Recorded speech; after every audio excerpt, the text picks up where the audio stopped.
Então, vou começar aqui pelo 11, porque aqui fala muito das pessoas, fala da fé, né? E as pessoas que venceram pela fé, as pessoas que andaram verdadeiramente com fé. Amém, Jesus?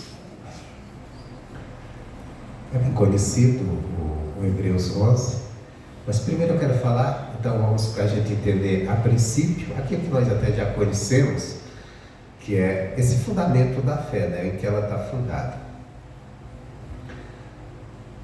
Diz assim, Hebreus 11:1 diz: ora, a fé é o firme fundamento das coisas que se esperam e a prova das coisas que se não vê. Quer dizer, a fé é você estar firmado em algo que você está esperando e não está vendo, né? Está esperando porque não está ali presente.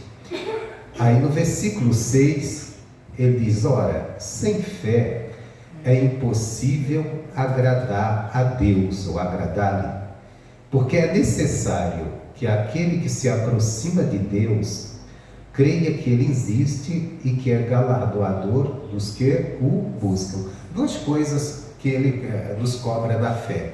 A fé é a gente crer que Deus existe, ter essa convicção, ter essa certeza, e termos a certeza também que Ele é um Deus que recompensa aqueles que o buscam. Ele é galardoador, quer dizer, Ele é recompensador daqueles que o buscam. Então isso é um princípio, né? A gente ter a fé, essa certeza que nós temos, essa esperança, certeza que Deus existe, e esperança que Ele vai nos recompensar na nossa busca, na nossa caminhada com Ele. Amém, Jesus? Agora, eu vou pegar aqui do versículo 12, versículo 17 em diante, exemplos de homens de fé, para me chegar no versículo que eu quero, que não é aqui no 11, é no 12 já. Mas vamos pegar aqui do 17 em diante, que ele diz assim: pela fé ofereceu Abraão a Isaque quando foi provado. Sim, aquele que receber as promessas ofereceu seu unigênito. Quer dizer,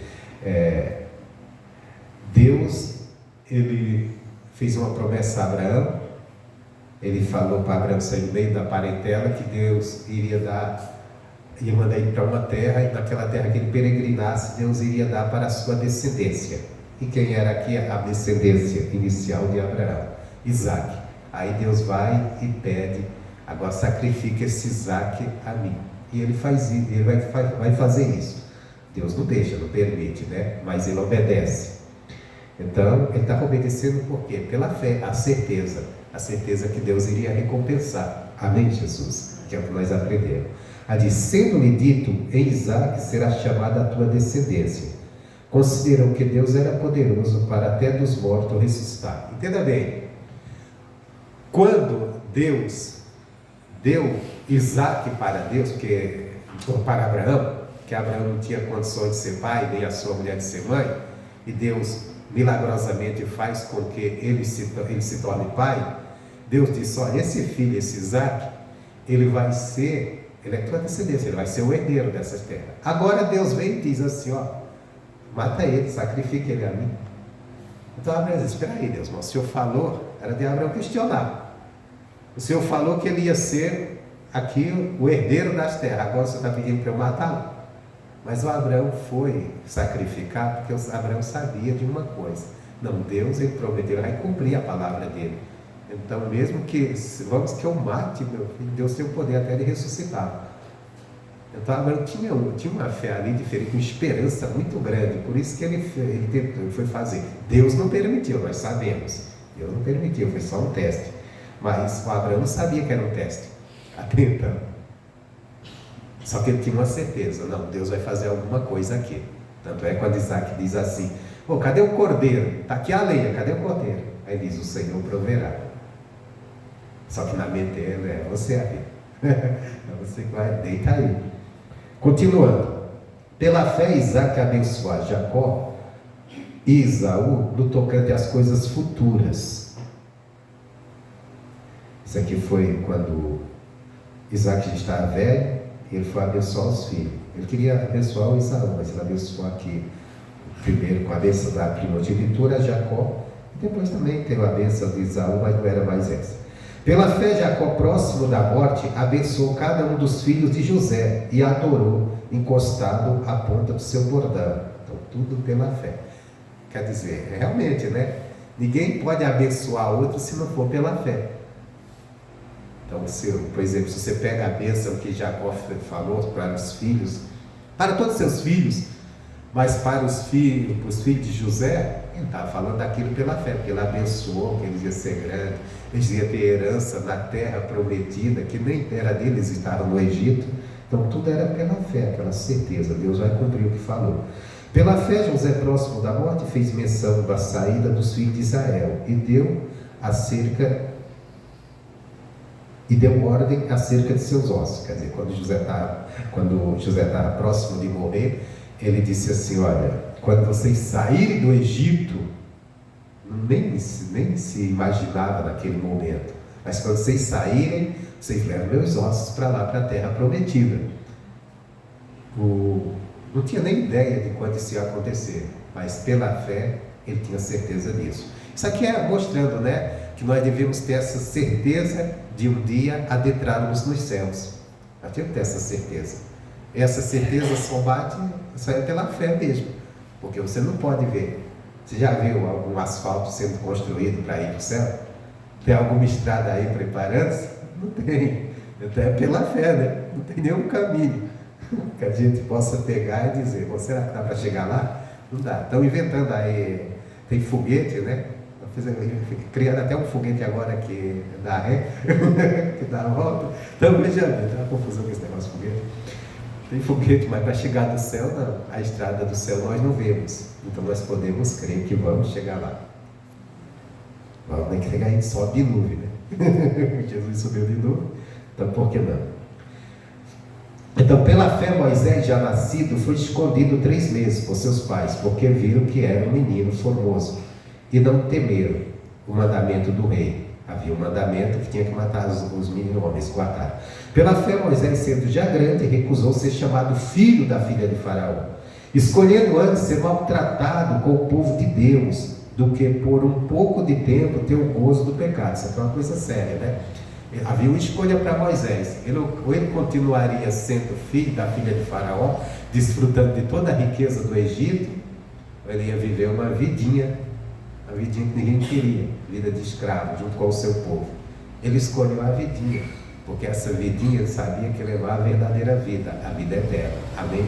Isso mostra muito o que esse mundo pode nos oferecer de prazeres, de coisas desse mundo, e que nós só sabemos dizer não a ele, porque o mundo tem coisas fascinantes, é atrativo, mas se nós tivermos uma verdadeira fé, crendo no que Deus tem para nós, aí nós vamos saber dizer não ao mundo, senão nós vamos nos entregar às coisas que ele oferece, que a maioria são coisas prazerosas. Tem um bocado de coisa bagunçada, mas não estou dizendo, mas tem as prazerosas, que é as atrativas. Tendo por maiores riqueza o vitupério de Cristo do que os tesouros do Egito, porque tinha em vista a recompensa. Isso aqui é uma coisa que nós devemos ter na nossa caminhada de fé. Você vem à igreja, você se levantou hoje cedo, talvez não está nem com vontade de sair da cama, né? Mas tem aquela, não vai ter recompensa para mim. Eu estou falando de recompensa material não, recompensa aqui do mundo. Lógico que nós devemos crer na bênção também material. Mas se a gente buscar essa recompensa, logo nós vamos arrumar argumento para desistir. Porque você vai olhar para um camarada que não está servindo a Deus, que não está andando a Deus, e a vida dele está dando toda certinha. O cara está bem, está prosperando, está vencendo, está com saúde, está com paz, às vezes está bem de família. Aí você vai dizer: não precisa de Deus, não precisa eu estar buscando a Deus para ter isso. O fulano não busca e tem. Agora, se a nossa esperança estiver em vida eterna, se a nossa esperança é andar com Deus, caminhar com Deus, aí você pode ter certeza, né? Aí nós vamos ter uma esperança de buscar a Deus olhando para o que está preparado para nós e não para o mundo, e não para os que não têm Deus. Porque se for só as riquezas desse mundo, se for só os bens desse mundo, Os bens desse mundo estão aí para todo mundo. A Bíblia diz que Deus, na sua bondade, Ele faz com que nasça o sol e venha a chuva para os bons e para os maus. Deus não vai impedir de uma pessoa má vencer, prosperar, adquirir riqueza. É só olhar, é só você dar uma olhada onde estão as maiores riquezas do mundo. Estão na mão de homens que não estão nem aí para Deus. Homens que não estão nem aí, que não respeitam a Deus, que não obedecem, mas que trabalharam, lutaram, têm uma capacidade tremenda de conquistar, estão aí sendo dono das maiores riquezas. Entre eles pode ter alguns temente a Deus, né? Mas a maioria é isso, né? Um bocado é que até nega a Deus. Então, se for esse negócio das bênçãos materiais só, então vai chegar uma hora que você vai dizer, não precisa estar buscando a Deus, não precisa levar tão a sério a palavra, porque tem pessoas que não levam a sério de jeito nenhum e estão vencendo. Agora, vem o outro lado. Há uma promessa e há uma bênção que só vai ser para os escolhidos.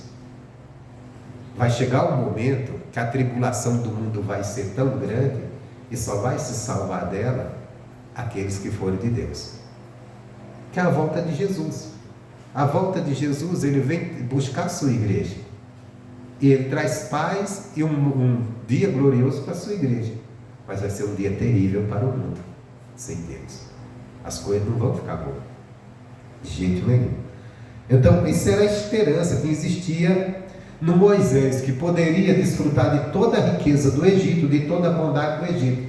Mas ele sabia, não, Deus tem algo melhor. Então ele resolveu buscar a Deus. Pela fé deixou o Egito, não temendo a ira do rei, porque ficou firme como vendo o invisível. Nós temos que aprender a ver o invisível. Enxergar. Isso aqui não é com os olhos, mas é com a mente o que Deus tem para nós. O que Deus tem preparado. Sermos mais contemplativos no que Deus tem preparado para nós. Lembra, agora não lembro qual salmo, mas lembro da palavra que está lá em Salmos, que diz: uma coisa pedi ao Senhor e buscarei, de estar todos os dias na sua casa para contemplar a sua formosura. Nós precisamos contemplar essa formosura. Nós não vamos contemplar com os nossos olhos físicos, mas nós vamos contemplar com a nossa capacidade de crer, de entender, de imaginar que Deus tem coisas grandes para nós, que Deus tem um céu todo para nós. Amém, Jesus? Então, pela fé se alegrou a Páscoa e a aspersão do sangue, para que o destruidor dos primogênitos lhes não tocasse. Pela fé passaram o mar vermelho como por terra seca, e que, intentando, os egípcios se afogaram. Pela fé caíram os muros de Jericó, sendo rodeados durante 7 dias. Pela fé, Raabe, a meretriz, não pereceu com os incrédulos, aconselhando em paz os espias.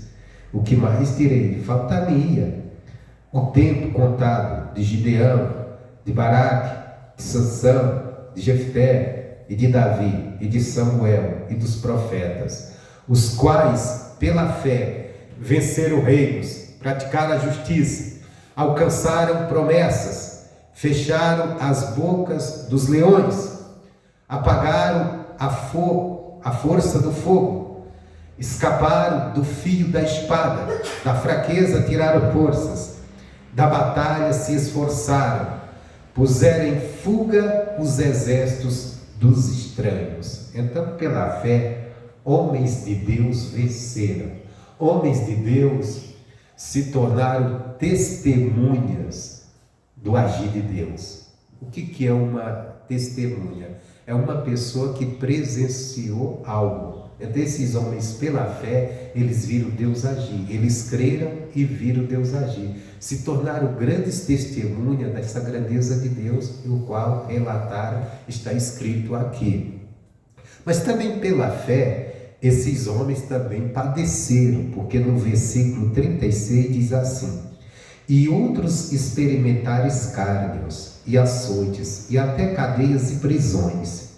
Foram apedrejados, cerrados, tentados, mortos a fio de espada, andaram vestidos de pelo de ovelhas e de cabras, desamparados, aflitos e maltratados, homens dos quais o mundo não era digno, errantes pelos desertos. e montes, e pelas covas e cavernas da terra. Então veja bem, tudo isso eles alcançaram testemunho pela fé, eles creram. Amém, Jesus? Agora aqui nós falamos de várias pessoas aqui, de vários homens de fé, de vários homens que testemunharam a grandeza de Deus pela fé. Mas vamos ficar nisso? Se a gente ficar nisso aqui, nós vamos ficar em história. A sequência vem o capítulo 12. O capítulo 12, o início dele é justamente uma sequência disso aqui. Só que agora é trazendo para nós, a igreja, o nosso tempo, que nós devemos sermos essas pessoas, hoje, para sermos as testemunhas do agir de Deus, da grandeza de Deus. Capítulo 12, versículo 1. Portanto, nós também, pois que estamos rodeados de tão grande nuvem de testemunhas, deixemos todo o embaraço e o pecado que tão de perto nos rodeia e corramos com paciência a carreira que nos está proposta. Amém, Jesus? Presta atenção nisso. Versículo 12 ele diz: portanto, nós também, pois que estamos rodeados de quê? De uma grande nuvem de testemunhas. Eu já vi muito pregar essa palavra. Eu já vi até o pastor dizer assim: ó, nós estamos cheios de cercado de testemunha, tem gente olhando para você, você está andando, as pessoas estão de olho nas suas atitudes. Mas eu não entendo que aqui está falando de testemunhas, pessoas que estão olhando para mim, olhando para você, pessoas que estão ao nosso redor.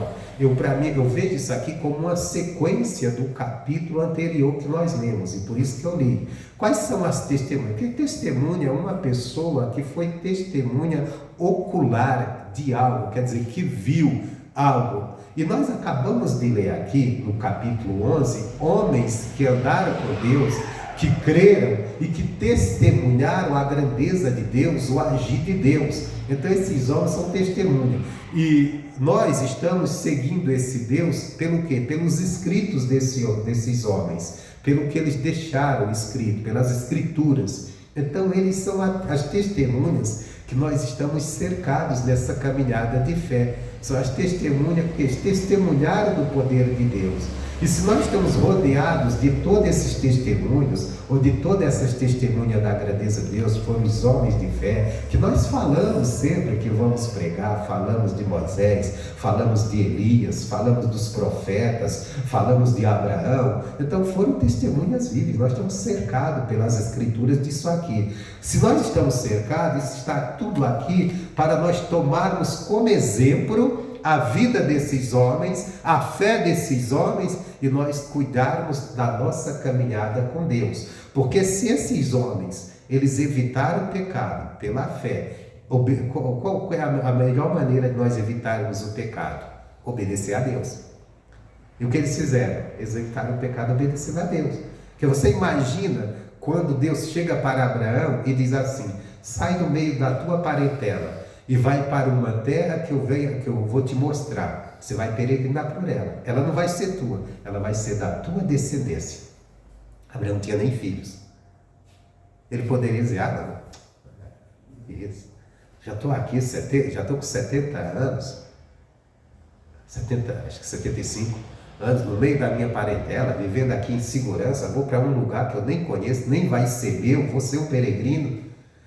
E Deus dizendo que é porque vai pertencer a alguém que vem depois de mim. Ah, Deus, quem vem depois de mim, que se vire, cuide da sua vida.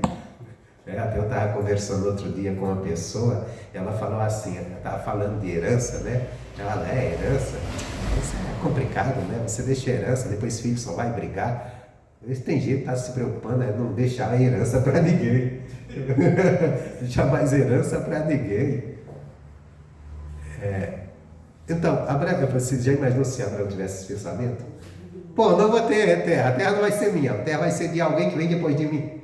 Ah, ele disse que outro, que moço, eu já estou morto mesmo, fica por conta. E outra coisa, pior ainda, é que ele poderia pensar: para que eu vou lutar? Eu não tenho nem descendência, não tenho ninguém, já estou velho.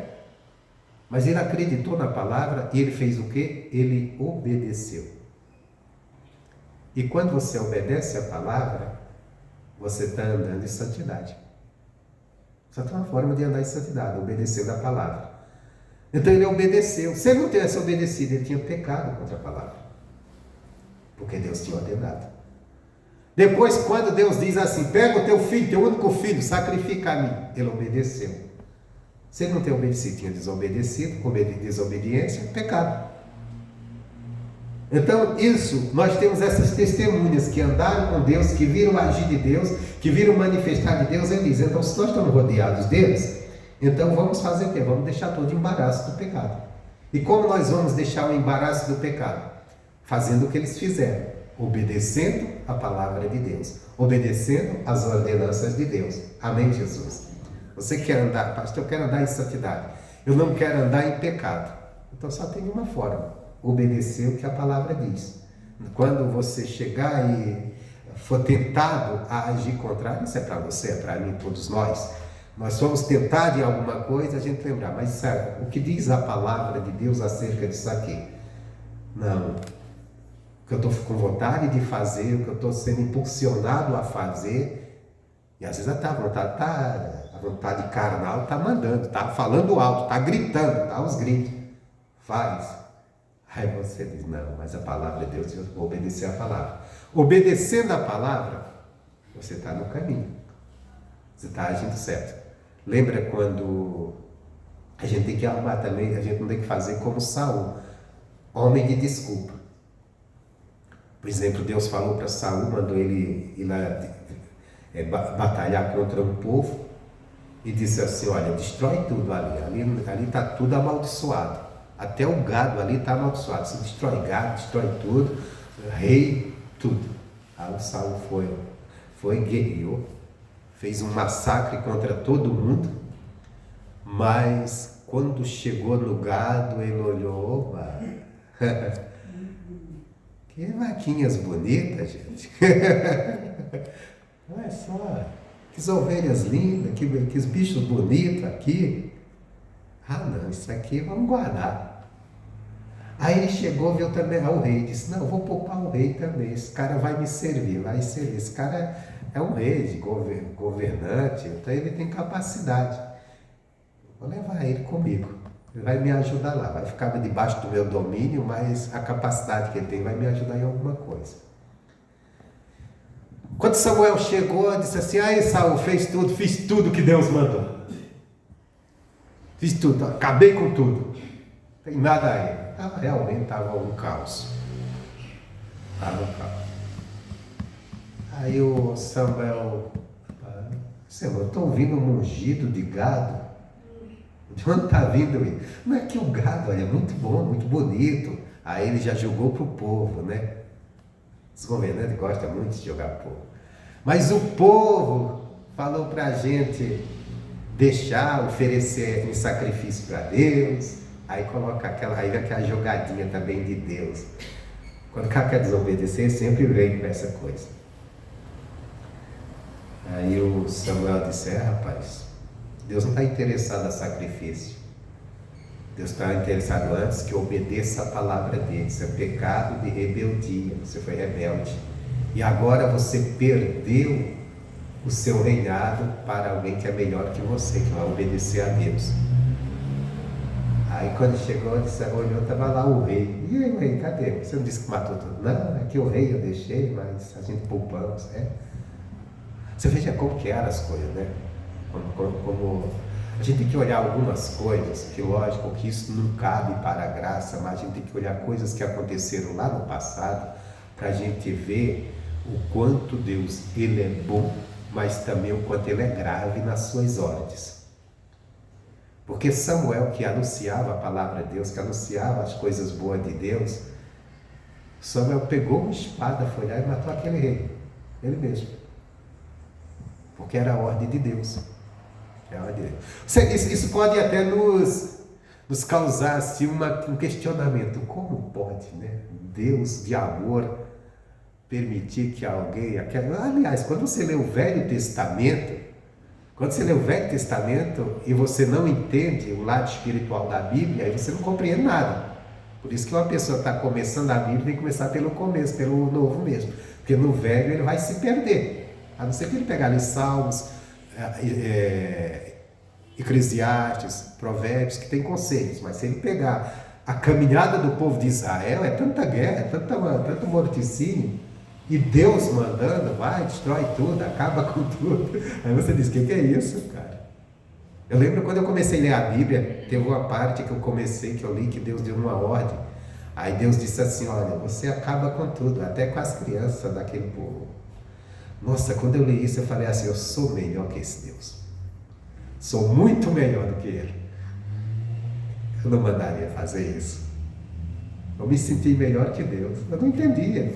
Depois eu compreendi. Depois a gente vai entendendo a lei espiritual. Primeiro, foi Deus que criou o ser humano. Ele tem o direito de tirar a vida a hora que ele quiser. E ninguém pode questionar, porque ele que criou, a vida que deu é dele. Não tem como questionar. Segundo, aquele povo, quando Adão pecou, a humanidade perdeu o contato com Deus. Se você olhar, tudo que Deus criou permaneceu na mesma ordem. A natureza, os animais. O homem foi a única criação de Deus que se rebelou contra o próprio Criador e se tornou inimigo do Criador. Então quer dizer, Deus tinha razão de ter destruído a humanidade no primeiro ato do pecado. Mas não, Deus já tinha criado a solução, que é a salvação em Cristo Jesus. Por isso que Jesus ele veio nos salvar. Por que Jesus veio? Porque Jesus até diz assim, eu não vim condenar o mundo, mas eu vim para salvar. Por que Jesus veio para salvar e não para condenar? Porque não tinha mais o que condenar, o mundo já estava condenado pelo pecado. Então precisava de quê? De um salvador, não de alguém para condenar mais o que já estava condenado. Ele disse, eu vim buscar e salvar o que se havia perdido. O mundo está perdido sem Jesus. Está perdido, porque no pecado de Adão entra, morre a natureza pura do ser humano e na sua natureza pecaminosa. Agora eu lembrei até de uma cena, sabe, um filme antigo, que tinha duas criancinhas, aquele filme Exterminador, lá nos anos, que era com Arnold Schwarzenegger. Aí tinha duas criancinhas brigando, ele olhava assim e dizia assim, ele faz o papel de uma máquina, né? Aí ele dizia assim, ser humano tem jeito, ele disse com outras palavras, né? Já desde cedo, essa é a natureza do ser. Mas é verdade, a natureza pecaminosa. Por Davi ele disse, em pecado eu fui gerado. Não é que a criancinha tem pecado, mas ela já foi gerada na natureza pecaminosa, porque seus pais são pecadores. Aqui é a natureza. Por isso nós não entendemos, às vezes, tantas coisas ruins no mundo. Mas quando Deus criou o homem, Deus não criou com essa natureza. Deus criou um homem puro. Deus criou a ponto que ele diz, façamos o homem e a mulher, a nossa imagem e semelhança. Até para ninguém dizer, não viu a feminista batendo no peito, dizendo, a Bíblia é machista, Deus diz assim, macho e fêmea. Então, já diz que é os dois, né? Porque só está dando o valor ao homem? Não. Macho e fêmea, homem e mulher, imagem e semelhança de Deus. Então fez puro, fez perfeito. Mas quando o homem desobedeceu, morre aquela natureza divina que Deus colocou no homem, pura, e entra o que? Na natureza pecaminosa. E isso contamina toda, vírus danado, contaminou toda a humanidade. Aí Jesus veio para quê? Para libertar. Ele veio para salvar. Jesus não veio a pensar, Jesus nos salvou do fogo do inferno. Não. Jesus não nos salvou do fogo do inferno. Ele nos salvou dos nossos pecados. Está escrito na Bíblia. Ele veio para salvar o seu povo dos seus pecados. Por que dos pecados? E não do fogo do inferno? Porque o homem não foi criado, ou melhor, o inferno não foi criado para o homem. O homem não foi destinado ao inferno. O inferno foi criado para Satanás e seus anjos. O homem não. O homem foi criado para andar com Deus, viver com Deus. Só que aí o homem peca, vive nos pecados, vai parar no inferno. Aí Jesus, para salvar, para não deixar a gente parar no inferno, ele vem para nos salvar dos nossos pecados, com o ato da cruz e com seus ensinamentos, se nós seguirmos. Amém, Jesus? Então, voltando aqui, Hebreus 12, 1. Portanto, nós também, pois, que estamos rodeados de uma tão grande nuvem de testemunhas, deixamos todo o embaraço do pecado que tão de perto nos rodeia. Então, quer dizer, o pecado ele nos rodeia, está por perto. Aliás, o pecado está dentro do próprio ser humano. É a lei natural da carne, as nossas vontades naturais. Elas sempre nos conduzem para o pecado. É só você ver quando, se alguém, por exemplo, se alguém te machucar, se alguém te magoar, olha os sentimentos que vem no seu coração. Não vem sentimento de bondade, de santidade. Vem sentimento ruim. No mínimo de ódio, de aborrecimento. No mínimo disso. Se não vir piores, né? Não precisa nem ninguém te machucar. Você quer ver você despertar quem você é? Sabe, tem aquela pessoa que diz assim, eu sou uma pessoa boa. Eu não penso mal de ninguém. Liga a televisão, aí começa a passar lá. Aquele crime bem hediondo. Camarada que aprontou. Vou pegar. O bandido entrou numa casa, matou o homem, matou a mulher, roubou, matou criança. Imagina o que vai sair no teu coração. Você vai vir assim, que Deus perdoe esse bandido. Que Deus abençoe ele com a salvação. Que nada. O que vai vir é a indignação. Cara desse não merece viver. Cara desse tem que pagar na minha... É a primeira coisa que vem. É só você ver. Isso é um ser humano. Ele não diz assim, Deus, não vem o sentimento, tem misericórdia, Deus. Que essa pessoa se arrependa. Que essa pessoa deixe essa vida para ir para o céu. Que nada. Tem até aquele que diz assim, um camarada desse nunca vai entrar no céu. E a Bíblia diz, se arrepender, deixar se arrepender verdadeiramente, deixar o erro, vai alcançar a misericórdia de Deus. Vai alcançar. Por isso que não existe pecadinho nem pecadão, né? Tudo é pecado e tudo nos separa de Deus. E todo pecado que a pessoa cometeu se haver. O problema, na verdade, não é o quanto a pessoa pecou, é se ela vai se arrepender ou não. Por isso que vai acabar no inferno, vai ter muita gente boa. Gente que você olhou, eu olhei e disse, fulano é gente boa, mas que nunca se arrependeu dos seus pecados. A Bíblia deixa bem claro isso quando diz assim, há uma geração que é pura aos seus próprios olhos e nunca se limpou da sua imundícia. O que é isso? Pessoas que sempre se acharam corretas, sempre se acharam perfeitas. E tem gente que fala isso, tem gente que bate no peito e diz, eu sou uma pessoa boa, eu só faço o bem. Uma pessoa dessa, você for pregar o Evangelho. Qual é a base do Evangelho? João Batista veio pregando. Qual era a mensagem de João Batista? Arrependei-vos. Depois de João Batista veio Jesus, dizendo, arrependei-vos, é chegado o reino dos céus. Aí você chega para uma pessoa que diz, eu sou bom, sou perfeito. E você vai dizer, arrependei-vos. Ele diz, de quê? Eu quero me arrepender. Eu sempre fui uma pessoa boa, nunca fiz nada errado.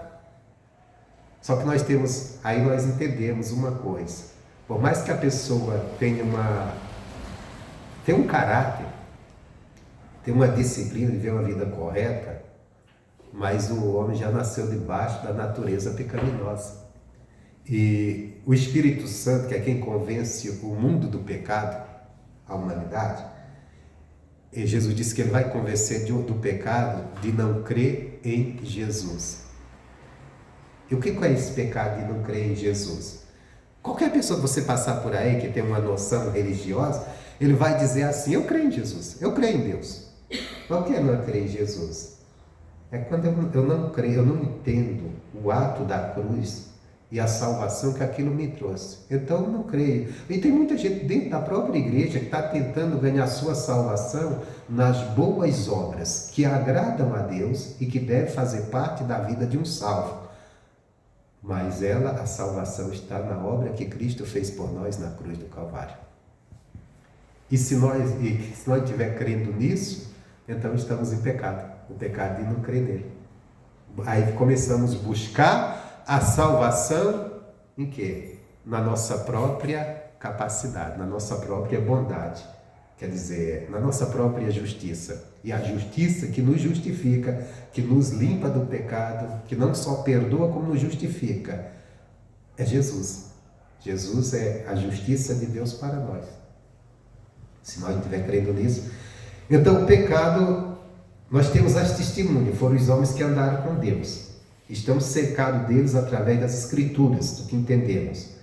Aí devemos deixar o embaraço do pecado, que está de perto, por onde você se vira, o pecado está aí. O pecado está te chamando, está batendo a porta. O embaraço do pecado que nos rodeia, e corramos com paciência a carreira que nos está proposta. Qual é a carreira que está proposta para nós corrermos, para nós andar? A carreira da fé, da santidade, da comunhão com Deus. Amém, Jesus? Tudo que Deus propôs para nós, toda carreira está aqui. E como nós vamos fazer essa corrida, viver essa vida? Olhando para Jesus, autor e consumador da fé. Então Jesus, ele é o autor, é o criador, ele é o consumador da nossa fé. O qual, pelo gozo que lhe estava proposto, suportou a cruz, desprezando a afronta, e assentou-se à destra de Deus. Presta atenção, o exemplo que nós devemos tirar de Jesus. Nós devemos estar olhando para ele, olhando o que ele fez, como ele agiu, como ele se comportou. Ele enfrentou a cruz. Mas por que Jesus enfrentou a cruz? Ele enfrentou a cruz não foi porque as pessoas se aborreceram com ele, não foi porque os romanos quiseram, soldados romanos, não foi porque os judeus quiseram, não, é porque era a carreira que estava proposta para ele. Deus disse, você vai morrer pela humanidade, vai sofrer o castigo do pecado da humanidade e vai passar pela cruz. E depois eu vou te receber aqui em glória. Então o que estava proposto a ele, Jesus não ficou olhando para a dor, para o sofrimento que ele ia passar. Certo que ele teve um momento que ele até temeu. Ele temeu e temeu feio. Chegou uma hora que ele disse assim, eu estou angustiado até a morte. Coisa não estava fácil não, foi orar, buscar a Deus, porque ele tinha que ir para aquela corrida, porque tinha algo proposto para ele. O que estava proposto para ele? Ele voltar para o céu. Ele voltar e voltar glorificado, porque ele estava aqui, ele tinha deixado toda a sua glória. Estava aqui como ser humano.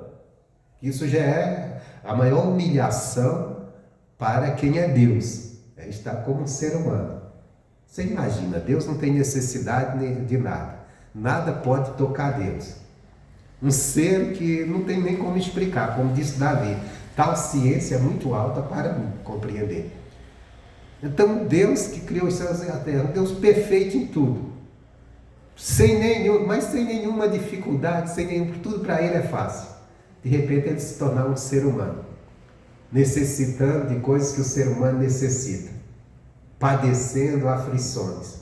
Isso foi muito humilhante. Mas em tudo isso estava proposto ele voltar à sua glória.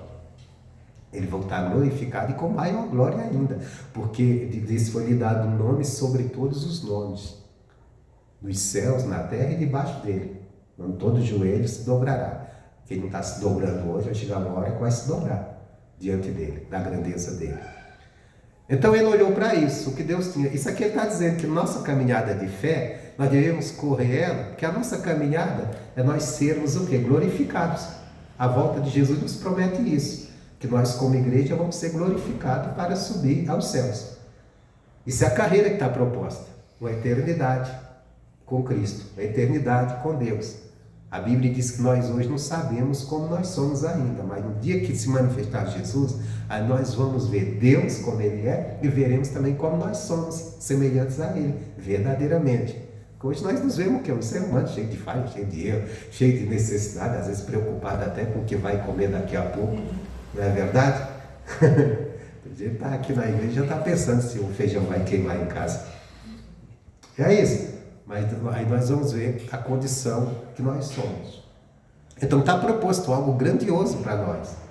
E nós temos que correr essa corrida deixando o embaraço do pecado, seguindo o que Jesus fez. Jesus temeu passar pela cruz? Temeu. Pai, se possível, afasta de mim esse cálice, esse momento. Mas que não seja feita a minha vontade, mas a tua. Ele temeu. Mas ele disse, mas está proposto, eu tenho que correr. Aí ele disse, que seja feita a tua vontade, não a minha. Então, eu estou aqui, estou no caminho. Tenho que passar por isso. Tenho que passar. Por quê? Porque ele disse, porque quando eu passar por tudo isso, eu serei glorificado. E ele falou isso o tempo todo para os discípulos, eles que esqueceram. Os discípulos fizeram aquilo que nós temos o costume de fazer. Recebemos a palavra, nos alegramos com ela, nos enchemos de confiança, daqui a pouco passamos a enfrentar as dificuldades, acontece algo que não nos agrada, a gente esquece de tudo. Vai acontecer. Porque Jesus, se você olhar nos evangelhos, não foi só uma vez, foi várias vezes Jesus falou para os discípulos. Jesus disse, olha, eu vou descer para Jerusalém, não serei preso, serei julgado, serei condenado, vou ser morto, mas eu vou voltar. Em João ele falou até mais, ele disse assim, o mundo vai estar em alegre, em festa, vocês vão estar tristes, mas depois ninguém vai tirar a alegria de vocês, porque eu vou voltar. Aí quando Jesus morre, qual que é o que o discípulo diz? Um diz, eu não acredito, eu não acredito que ele ressuscitou. Os outros se encontram com ele, caminho de Emaús, e diz assim, olha, você não está sabendo o que aconteceu? O Cristo foi um homem poderoso em palavras, em obras, mas no entanto, faz 3 dias que está morto. Nós pensávamos que ele era o Cristo, a gente pensava que ele era, mas não é mais, não acreditamos, morreu, acabou. Era assim que estava, eles esqueceram. Então nós temos que tomar esse cuidado. Deixando então, corramos com paciência. A paciência é a base, né? Porque nós vamos enfrentar as lutas desse mundo, as dificuldades desse mundo. Em algum momento elas vão querer nos tirar da caminhada, da nossa corrida. Nossa corrida é de salvação. Nossa corrida é para Cristo. Nossa corrida é vida eterna. Mas nós podemos perder. Olhando para Jesus, autor e consumador da nossa fé, pelo gozo que lhe estava proposto, suportou a cruz, desprezando a afronta e assentou-se à destra de Deus. Meu irmão, nosso lugar é uma eternidade do lado de Deus. Mas do lado mesmo, não é como nós falamos hoje, a gente diz, eu estou com Deus, Deus está comigo. Verdadeiramente, pela fé nós cremos que Deus está conosco. Pela fé eu posso crer que Jesus está aqui nesse momento, porque ele disse, quando estiverem reunidos no meu nome, ali eu estarei presente. Pela fé, mas eu não posso ver. Eu não posso ver, eu não posso perceber, a não ser o agir dele, se eu crer. Agora, vai ter um dia que nós vamos estar frente a frente e vamos estar vendo. Vamos estar vendo, vai estar tudo claro, não tem mais apenas ouvir e crer. Agora é ver mesmo.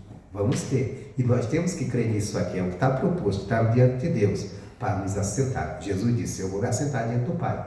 Eu vou sair dessa situação e vou ser glorificado. Nós temos que ter essa mesma esperança. Amém, Jesus?